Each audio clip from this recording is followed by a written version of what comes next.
안녕하세요. 오늘은 제가 아끼는 동생을 인터뷰하는 자리입니다. 재밌을 수도 있고 어색할 수도 있고 그렇지만 아무튼 말을 되게 잘하는 인원이기 때문에 재밌게 인터뷰를 진행해 보도록 하겠습니다. 제가 원래 꿈이 한때는 리포터였어요. 안녕하세요. 우리 네, 안녕하십니까. 혹시 자기소개 좀 해주세요. 뭐 이름, 나이, 하는 일. 저는 윤재근이라고 하고요. 잠깐만요. 너무 진지한데. 아, 그래요? 네, 좀 재밌게 좀 해주세요. 알겠습니다. 무슨 저는 윤재근이라고 하고요. 나이는 28살 94년생이고요. 네. 매트라이프라는 보험사에서 보험 설계사 일을 하고 있습니다. 자리 한 번만 갔다 올게요. 잠깐만. 네? 자리 잠깐만 한 번만 갔다 올게요. 제가 잠깐 금방 올게요. 1분만요. 아니 네. 인터뷰를 하는데 어디 갔다 오세요? 네? 좀 하고 왔습니다. 뭐라고 왔어요? 이걸 행사 왔어요? 아니 얼굴 사진 예쁘게 나오려고 얼굴에 뭘 했는데요? 패치 붙이고 왔습니다. 여드름 패치. 네, 아무튼 진행하도록 하겠습니다. 화가 나네 갑자기. 네. 언제 일을 시작하게 됐고 일을 시작하게 된 이유가 뭐죠? 네. 일을 시작하게 된 거는 19년도에 처음 시작을 했고요. 진로 문제를 당연히 자연스럽게 하게 됐고 네. 같이 그 전에 일을 했던 형이 또 추천을 해줬었는데 제 생각에는 지금은 운명적인 약간 그런 선택이지 않았나. 지금도 운명이라고 생각하나요? 후회하진 않아요. 노코멘트 하겠습니다. 시작했을 때 뭐 주변의 반대나 뭐 이 일에 대한 부정적인 인식 뭐 이런 거에 대한 없었다고 하면 사실 거짓말인 것 같고요. 네. 영업이다 보니까 당연히 기본적으로 안 좋은 시선이 좀 있었고 특히 가족들이 되게 격하게 반대를 했었는데 반대로 지금은 되게 잘 서포트해주는 지원군 중에 하나지만 그 당시에는 제가 학교를 외국어 대학교를 다니고 있었던 중이었는데 왜 학교를 마치지 않고 네. 새로운 일을 도전을 하려고 하냐 이런 반대를 좀 많이 했었죠. 하는 일의 장단점, 스트레스, 뭐 현재 걱정 뭐 이렇게 있나요? 단점부터 말씀을 좀 드릴게요. 단점이라고 하면은 당연히 사람을 만나는 일이 힘들다고 하는 이유가 다 내 맘 같을 순 없다라는 생각이 늘 들더라고요. 저는 정말 진심으로 다가가는데도 불구하고 그걸 몰라주는 사람도 있는 게 아마 제가 하는 일의 단점이지 않을까 싶고요. 또 반대로 장점이라고 하면은 방금 말씀드렸던 단점이 반대로 가요. 제가 정말 진심으로 다가갔을 때 그걸 알아주는 분들이 계시고 사람 관계가 정말 새롭게 다시 하나씩 쌓여가기도 하고요. 제가 타지 생활을 하는데 이렇게 좀 가족이나 이런 사람의 따뜻함이 그리울 때에도 진짜 과장 안 하고 정말 가족같이 이렇게 대해주시는 어머님 아버님 고객분들도 계시고 하다 보니까 그런 점들이 참 전 장점인 것 같고요. 뭐 스트레스라고 하면은 일을 내가 계획한 게 있었는데 계획된 대로 되지 않을 때 가장 큰 스트레스를 받는다고 저는 생각을 하는데 그런 일이야 어떤 직장인이든 있을 것 같아서 저도 계속 이걸 나아가야 되는 어떻게 보면 갈림길, 장애물 중에 하나라고 생각할 뿐이고요. 고민거리라고 하면은 3년 차가 됐는데 그간의 기존의 내 능력을 살려가면서 어떻게 새로운 길을 또 찾아가냐, 물색하냐 이런 게 좀 고민거리지 않나 싶습니다. 이렇게 막 하는 건 누가 알려줬죠? 이런 거요? 아니 뭐 네, 옆에 계신 이것도 리포터님께서. 회사에서 알려줬고. 아니요 이런 거는 뭐 제가 어깨너머를 그렇게 캐치한 겁니다. 하루 일과는 좀 어떻게 되죠? 하루 일과 같은 경우에는 저 친구들 중에서도 지금 이렇게 취직을 해서 회사를 다니는 친구들 중에 제일 부러워하는 게 약간 그런 일과적인 것 같아요.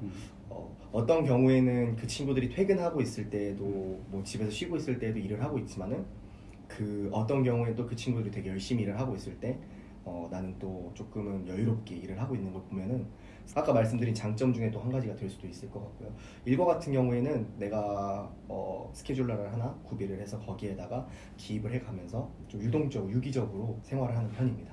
취미나 좀 스트레스를 푸는 방법이 따로 있다고 하면 이 스트레스를 제대로 풀지 못하면은 길게 또 나아갈 수 없다고 하더라고요. 그래서 요즘에는 제 나름대로의 풀 수 있는 방법을 뭐 운동도 올해 처음으로 헬스장을 등록해서 시작도 했고요. 음악을 듣거나 아니면은 가끔은 이제 스케줄이 없더라도 대중교통 버스 같은 거 타고 종점에서 종점 왔다 갔다 하는 이런 것도 좀 좋아하고 하기 때문에 매일 이걸 한다 그런 건 아니고 이렇게 기분 따라 스트레스를 좀 풀려고 하는 것 같아요.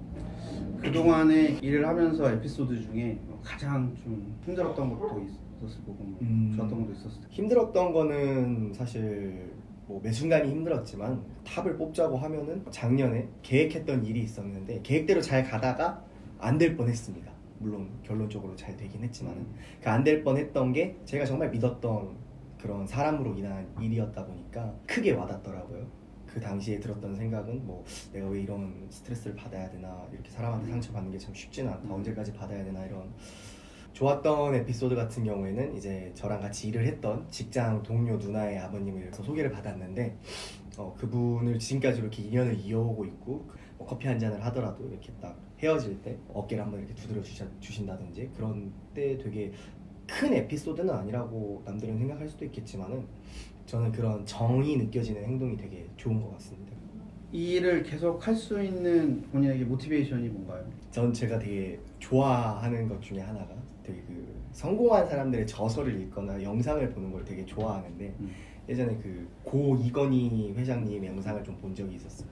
매 순간이 위기다, 이런 이야기를 하시는 걸 보고 전 항상 좀 그걸 가슴 깊게 새겼는데, 1990년대 후반에는 삼성이라는 기업이 아직은 1등이 아니었기 때문에 대우라는 기업이 존재하는 게 삼성의 위기다. 2000년대가 넘어오고 나서 한국 재계에선 1위가 됐지만은 그때도 삼성은 위기였다고 합니다. 이유가 뭐냐고 물어보니 노키아, 니콘, 그런 회사들이 존재하는 것 자체가 삼성에게 위기다. 그리고 2010년대로 넘어오고 나서는 애플이 존재하는 한 삼성은 위기다. 이걸 저는 보고 나서 뭘 느꼈냐면은, 대한민국 사람들 누구나 인정하는 삼성이라는 그 기업조차도 늘 그 위기의식을 고양해 가면서 거기 있어서 내가 저기를 또 넘어가야지 새로운 성장을 할 수 있다는 걸 느껴서, 저도 그렇게 매일 생각을 하고, 내가 지금 비록 되게 힘들지만은 이 고난과 힘듦을 넘어가면 또 나는 얼마나 성장이 있을까, 그런 기대감을 갖고 좀 더 모티베이션이 되는 것 같습니다. 고객은 몇 명 정도? 지금은 한 60분 정도 되는 것 같고요. 그분들도 이제 앞으로 계속 늘려갈 생각이지만 60분 정도 현재는 되는 것 같습니다. 일을 하시면서 가장 보람을 느꼈던 적은? 저는 그래도 제가 열심히 일을 한 덕분에 조금은 제 이런 노고를 그리고 능력을 알아주시면서 제가 조금은 남들한테 베풀 수 있는 여유가 조금은 생긴 것 같아서, 특히나 이제 가족들한테 뭐 어저께도 어머님이 제주도 놀러 가셨다는 거 보고 그냥 고민 안 하고 바로 용돈 딱 붙여드렸을 때가, 그럴 때가 전 제일 기분 좋아요. 저한테 쓰는 것보다도 제가 되게 좋아하는 사람들한테 베풀고 나누는 게 좀 좋은 것 같습니다. 저한테도 좀 붙여주시고 하세요. 계좌번 알려드려요? 아니요? 그건 아니고. 네. 넘어가시죠. 월 평균 소득을 그럼 혹시 좀 공개할 수 있나요? 사실 제가 여기서 일하기 전에 한 달에 200만 원 정도 받았었는데, 영업이다 보니까 좀 들쭉날쭉한 게 있지만은 그래도 못해도 항상 300 이상은 가져가려고 제가 노력하면 충분히 그게 되니까 그렇기도 하고. 가장 많이 받았을 때는? 가장 많이 받았을 때는 그래도 돈 1000만 원 되지 않을까. 그래. 그럴 때 좀 입금을. 앞으로의 계획과 꿈이 좀 있다고 하면? 앞으로는 이제 이렇게 새롭게 클라이언트분들, 고객분들을 유치해서 비즈니스를 맺는 것도 너무 좋지만은, 제가 그 당시 했던 고민을 하고 있는 친구들이나 아니면은 다른 이제 사회에서 힘들어하는 청년분들이 계시잖아요. 그분들을 조금은 더 희망적으로 삶을 살 수 있는데 도움을 줄 수 있는 그런 매니저 그룹이죠. 그런 게 계획 중이고 꿈이 있습니다. 보험 일을 하는 설계사를 고민하는 분에게 현실적인 조언? 사실 무슨 일을 하든 힘든 것 같습니다. 사실 안 힘든 일은 절대 없다고 생각하고요. 같은 힘듦을 경험하면서 여기에서 내가 좀 더 무언가 더 누릴 수 있고 성취할 수 있다면은 충분히 도전해볼 만하다고 생각을 하고요. 예전에 세바시 세상을 바꾸는 시간 15분이라는 데 나오셨던 오연호 강사님이라는 걸 초청해 주셨던 적이 있는데, 자기가 이렇게 지금까지 많은 걸 이뤄왔고 많은 걸 행해왔고 경험을 했는데 나를 지지해주는 사람은 단 한 명도 없었다.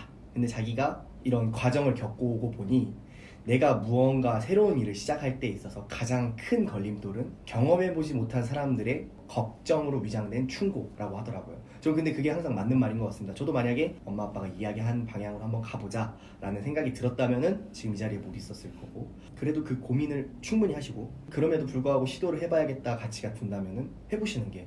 마지막으로 좀 하고 싶은 말이 있다고 하면 저한테 고백 이런 거 하지 마시고. 네. 이런 자리에 이제 초청해 주신 것도 너무 감지덕지하고요, 아직은. 하지만 마지막으로 말씀을 드리고 싶다는 거는 90년생부터 96년생까지가 그 당시에 태어났던 출생아 수가 지금의 2배가 넘는다고 하더라고요. 그게 가장 왜 지금 힘든지에 대한 이런 지표적인 부분에서 증명을 해줄 수 있는 거지 않을까 싶은데, 그럼에도 불구하고 늘 기회는 있는 것 같습니다. 내가 너무 고민하고 골머리 싸고 집안에서 혼자 있으시는 것보다는 누군가를 만나고 새로운 일에 대해서 논하고 꿈에 대해서도 이렇게 논할 수 있는 친구가 있고 동료가 있고 직장이 있다고 하면은, 그런데 내가 또 속할 수 있다고 하면은 앞으로의 발전 가능성이라는 건 되게 무궁무진하다고 생각을 하기 때문에 그냥 하면 될 것 같습니다. 몇 명 보실지 모르겠지만 많이 보죠. 시청해주시는 분들도 네. 뭐 미쳤다 생각하고 해보시는 게 가장 좋은 거 아닐까 싶습니다. 원래 이렇게 진지하신 아유, 분이었어? 저 이거 이 패드 뭐 있나? 이거 여드름 패드인데 아이. 찍는 데가 좀 예쁘게 아, 나오고 싶어서 네, 아무튼 편집 예쁘게 해주신대요. 네, 고생하셨습니다. 아유, 네. 감사합니다. 네. 구독, 좋아요. 네. 부탁드립니다. 알림 설정까지. 네, 오케이.